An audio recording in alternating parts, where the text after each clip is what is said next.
Shalom, shalom bien-aimés, bienvenue donc sur cette plateforme.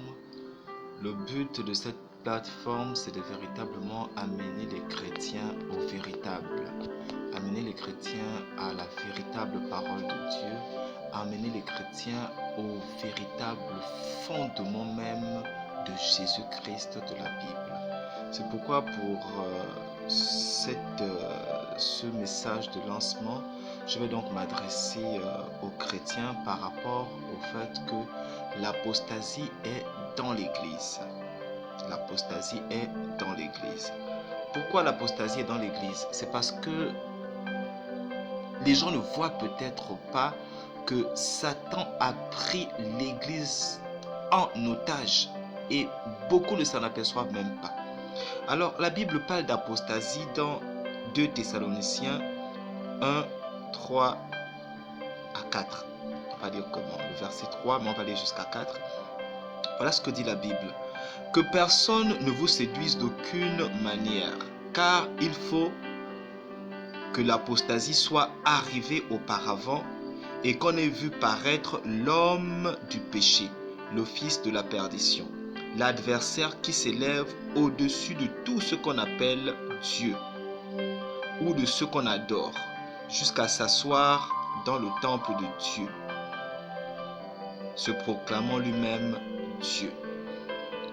Donc voici le moment où on entend parler du terme apostasie. Maintenant, c'est quoi l'apostasie qui doit d'abord arriver avant que l'homme du péché apparaisse? Donc avant que le fils de la perdition apparaisse, il faut d'abord que l'apostasie soit arrivée. Est-ce qu'elle est déjà arrivée? Est-ce qu'elle est présente? Est-ce qu'elle va arriver? Eh bien, j'aimerais vous faire comprendre, bien aimé, que l'apostasie est déjà dans l'Église. Mais que veut dire d'abord apostasie? Il faut d'abord qu'on comprenne ce que veut dire apostasie. Le dictionnaire Wikipédia nous dit que l'apostasie, c'est l'attitude d'une personne qui renonce publiquement à une doctrine, à une croyance ou à une religion. Voici l'apostasie pour le dictionnaire. Donc une personne qui renonce de manière publique à une doctrine, à une croyance ou à une religion. Donc c'est donc un renoncement public. Maintenant, en ce qui concerne nous les chrétiens, que peut-on dire de l'apostasie? Eh bien, pour le chrétien, l'apostasie, c'est quoi? C'est tout simplement le renoncement public de la foi en Christ. Donc, le renoncement public de la doctrine de Christ, de la doctrine des apôtres, de la doctrine de Dieu. Donc, le renoncement public même de toute la parole de Dieu, donc de la Bible. Donc, on le fait de manière publique. Est-ce que ça veut dire qu'il faut crier pour dire que non, maintenant je ne suis plus chrétien, je ne crois plus en Jésus-Christ? Non, l'apostasie ne se passe pas comme ça. Ça ne se passe pas en criant sur tous les toits. L'apostasie, c'est tout simplement quand le diable rentre dans l'église. L'apostasie, c'est quand l'église n'est plus capable de faire la différence entre ce qui est de Dieu et ce qui est du monde, entre ce qui est de la lumière et ce qui est des ténèbres. C'est ça l'apostasie. Et donc, véritablement, l'apostasie a atteint l'Église. Parce que l'Église ne sait plus faire la différence. Je vais par exemple rester un peu dans la mouvance des fêtes. Pour ne prendre que ce pan de ce thème. Parce que les raisons sont multiples. Mais je vais juste prendre un petit pan parmi tant d'autres. Vous allez constater qu'aujourd'hui, nous fêtons les fêtes païennes dans l'église. Effectivement, c'est-à-dire que les fêtes païennes sont célébrées dans l'église. Les fêtes païennes sont transposées dans ce qui est spirituel, dans ce qui est sacré. On vient de fêter par exemple Noël. Voilà, on vient de fêter Noël, donc à coup de sapin de Noël, de guirlandes, de boules de Noël, de Père Noël, de blanc et de rouge. Même dans nos églises, certaines églises ont même des sapins de Noël. Mais bien aimé, mais tous les chrétiens conviennent avec moi pour dire que la fête de Noël n'a rien à voir avec la naissance de Jésus-Christ. On est bien d'accord. Même quand on dit la fête de la nativité, tout ça c'est n'importe quoi. Et tous les chrétiens le savent. Sauf que les chrétiens se refusent d'accepter cette évidence. C'est ça l'apostasie tout simplement. C'est que les chrétiens renoncent à leur foi en acceptant le monde dans l'église, le monde dans leur maison. La Bible dit que Dieu est nos fêtes. Dieu est nos nouvelles lunes. Il a ça en horreur. Mais qu'est-ce qu'on fait? Ésaïe 1,14 dit quoi? Mon âme est vos nouvelles lunes et vos fêtes. Elles me sont à charge. Je suis las de les supporter. Donc Dieu est fatigué de nos fêtes qu'on transpose dans l'église. C'est-à-dire qu'il y a un problème, bien-aimé. C'est-à-dire que nos enfants, est-ce que ça veut dire qu'on ne doit pas acheter des cadeaux aux enfants? Si, bien sûr, c'est des enfants. On peut acheter des cadeaux, mais c'est la para qui n'est pas bon. C'est-à-dire que quand on amène les guirlandes, on amène les sapins, on amène les boules de Noël, on amène les couleurs de Noël dans la maison, à ce moment, il y a un problème. Le problème, c'est qu'on amène l'esprit de Noël dans la maison. Vous convenez avec moi qu'il y a bien un esprit de Noël, non? On dit l'esprit de Noël. Maintenant, l'esprit de Noël, c'est quel esprit? Vous savez que ce n'est pas l'esprit de Dieu. Mais pourtant, vous acceptez ces choses. C'est ça l'apostasie, bien-aimé. L'apostasie, ce n'est pas autre chose. L'apostasie, c'est quand on laisse le monde gagner le spirituel. Donc, ça veut dire qu'on laisse le monde rentrer dans nos églises. L'esprit de Noël, il y a un problème. Après Noël, on a la Saint-Sylvestre. Donc, la nouvelle année. Là encore, il y a un problème. Qu'est-ce que la nouvelle année a à voir avec Dieu? Rien du tout. La nouvelle année n'a rien à voir avec Dieu. En fait, le 31 décembre, entre la nuit du 31 et du 1er, la traversée, c'est pratiquement à la mode. Mais ça vient d'où, bien-aimé? Donc, on réduit notre Dieu, qui est le maître des temps et des circonstances, à notre calendrier, un calendrier purement humain. Nous basons notre temps sur le calendrier romain. Ça, tout le monde le sait. Et toutes ces fêtes-là ne sont basées que sur le calendrier romain.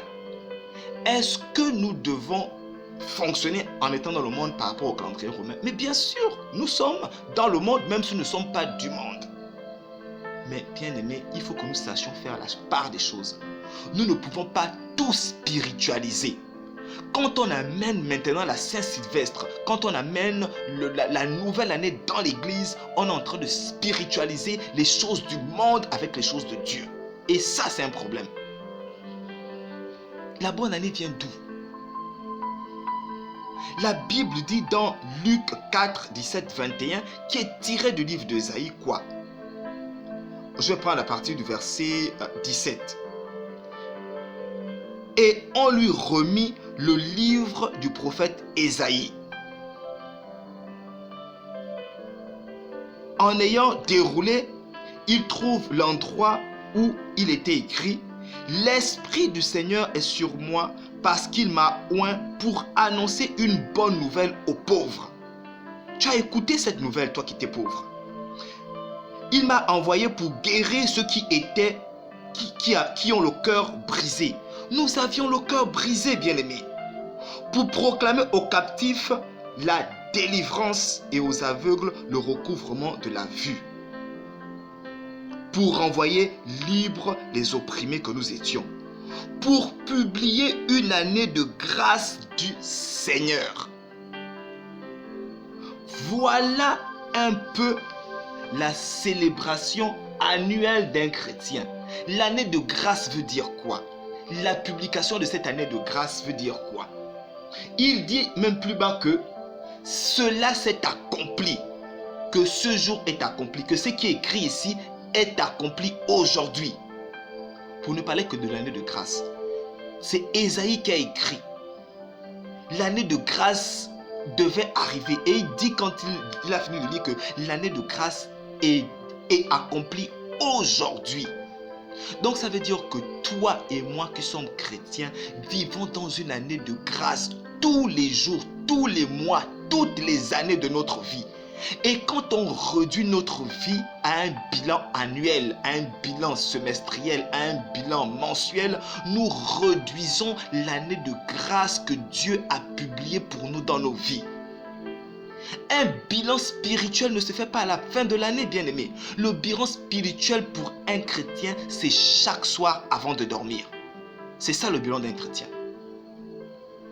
Et on n'a pas besoin de dire qu'on va recommander nos affaires à Dieu pour l'année. Non, non. Dieu nous a promis qu'il s'occuperait de nos affaires si seulement on se conforme à sa parole. C'est une promesse. Donc le tout, c'est de se conformer à sa parole. Mais que faisons-nous? Nous sommes dans les fêtes. Nous sommes dans les considérations purement mondaines. Nous sommes dans les apparats. La Bible nous dit effectivement, c'est vrai, que nous sommes dans le monde, mais nous n'appartenons pas au monde. Maintenant, est-ce que ça veut dire que nous ne devons plus envoyer nos enfants à l'école? Si. Nous devons travailler? Si. Nous devons vivre normalement. Mais il précise en 1 Jean 2, 16 à 17 que les choses qu'il ne faut pas faire dans le monde, c'est quoi? Car tout ce qui est dans le monde, donc la convoitise de la chair, la convoitise des yeux et l'orgueil de la vie, ne vient point du Père, mais du monde. Et le monde passe et sa convoitise aussi. Mais celui qui fait la volonté de Dieu demeure éternellement. Donc c'est une question d'éternité, c'est une question de vie éternelle. Ça veut dire de manière implicite que si tu es dans les choses du monde, bien-aimé, tu n'as pas la vie éternelle. C'est ce que ça veut dire là. Est-ce que ces fêtes n'amènent pas la convoitise de la chair? Si. Est-ce que ces fêtes n'amènent pas la convoitise des yeux? Si. Est-ce que ces fêtes n'amènent pas l'orgueil de la vie? Si. Mais c'est tout ce que Dieu nous reproche, bien-aimé. Comment nous pouvons amener ça dans notre vie chrétienne, bien-aimé? On ne peut pas réduire le mouvement de Dieu par rapport à un calendrier, par rapport à la montre. Et c'est ça que le diable fait. C'est-à-dire que, bien-aimé, de manière naturelle, sans forcer, sans être persécuté, l'Église est en train de se conformer, sans persécution. L'Église se conforme déjà au monde. Maintenant, quand il y aura la persécution, vous n'allez même rien voir. Vous êtes tellement dans la diversion que même quand il y aura la persécution, vous allez rentrer là-dedans sans problème. C'est-à-dire que vous ne serez même pas persécuté parce que vous vous convenez tellement dans ce qui est dans le monde. Vous n'arrivez pas à faire la différence entre le monde et entre les choses de Dieu. C'est ça le problème de l'Église. C'est ça le problème de l'Église. Mais il faut que nous nous réveillions, bien-aimés. Il faut véritablement qu'on se réveille. La Bible dit que dans les derniers temps, quelques-uns abandonneront la foi pour s'attacher à des esprits séducteurs et à des doctrines de démons. Vous croyez que quelles sont ces doctrines qui rentrent dans l'Église? Mais c'est des fêtes purement païennes qui rentrent dans l'Église et qu'on célèbre. On célèbre n'est rien que la luxure dans nos églises. Il y a un problème. Mais tout ça, bien aimé, c'est une question de fondement. C'est une question de fondement. Vous savez, même Pâques également est célébré par rapport au calendrier. On a donné une date, c'est le 2 avril, je ne sais même pas quand est-ce, on doit célébrer Pâques. Mais bien aimé, la Pâques juive d'abord, la fête des pains sans levain, est une fête que Dieu a dite perpétuelle. Et cette fête juive, cette Pâques juive est transposée aujourd'hui à Pâques dans le Nouveau Testament, qui est donc Christ, notre Pâques. Et Pâques est une fête chrétienne. Oui, Pâques est une fête chrétienne, mais le calendrier tel que nous l'est présenté n'a rien à voir avec Dieu.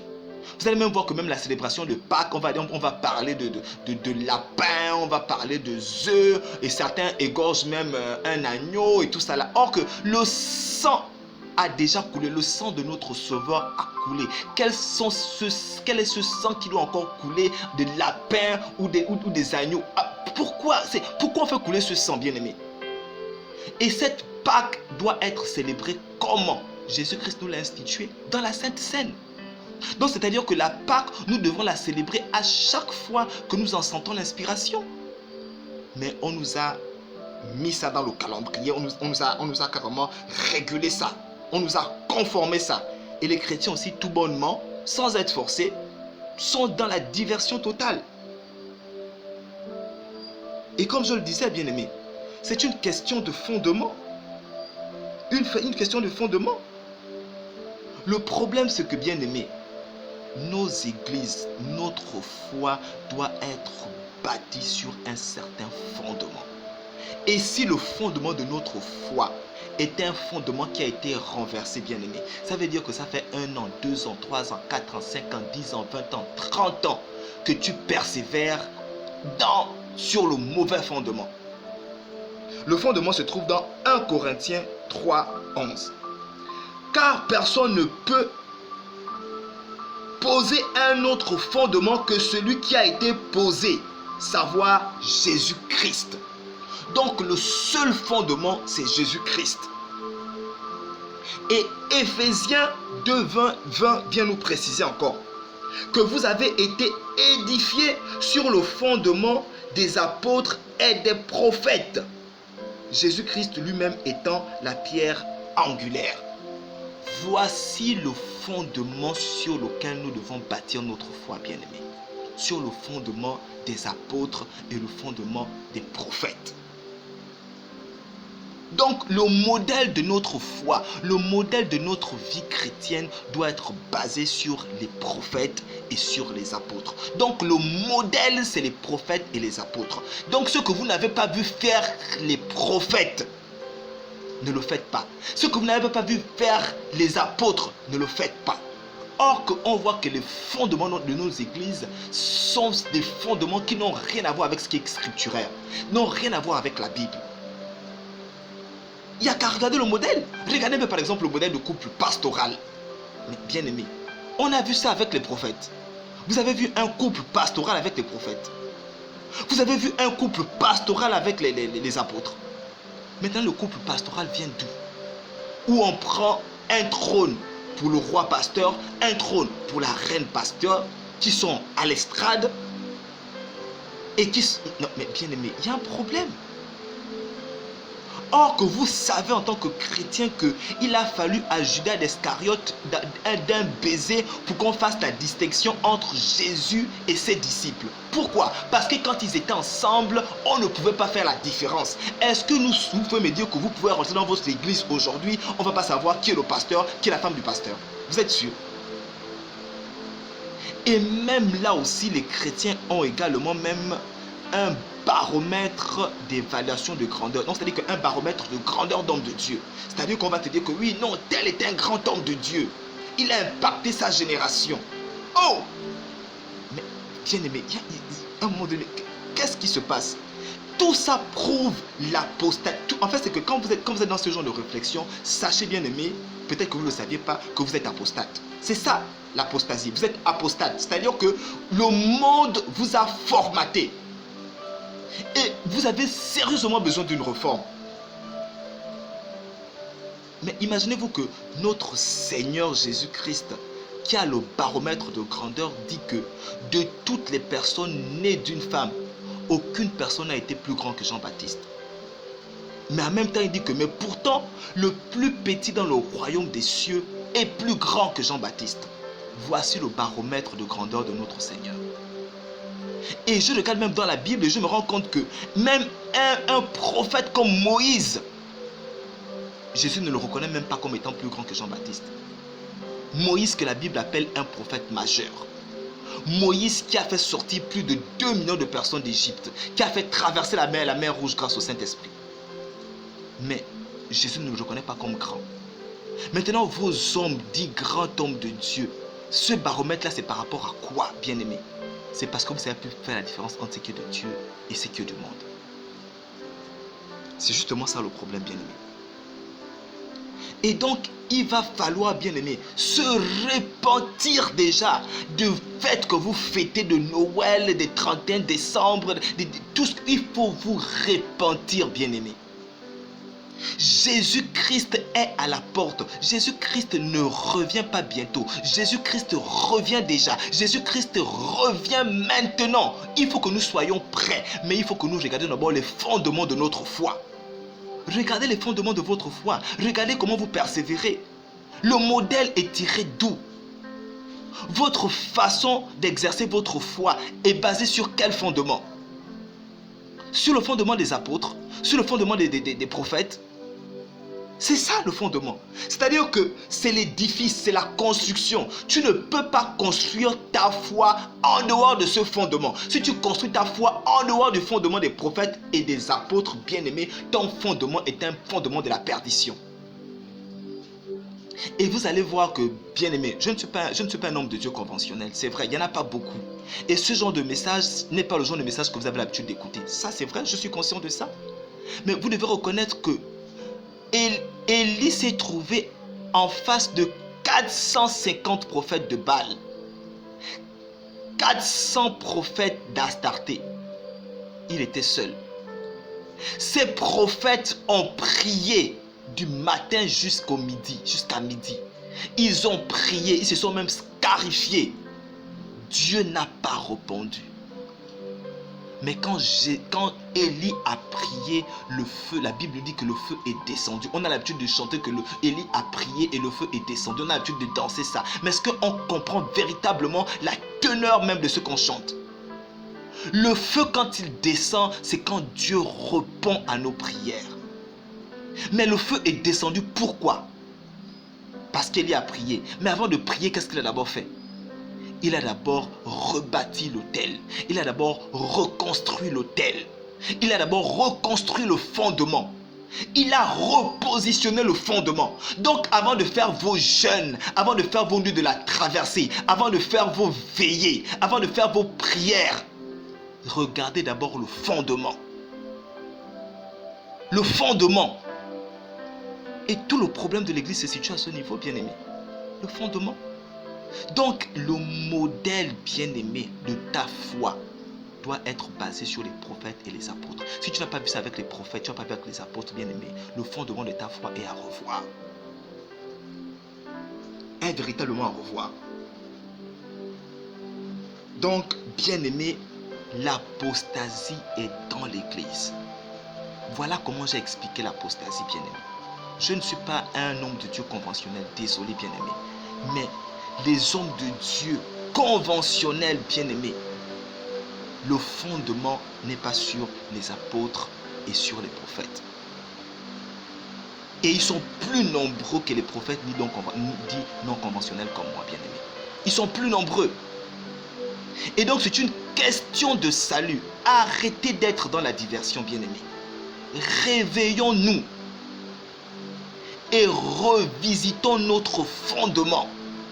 Tout commence à partir du fondement. Si le fondement est mauvais, je vous interpelle, bien-aimé, à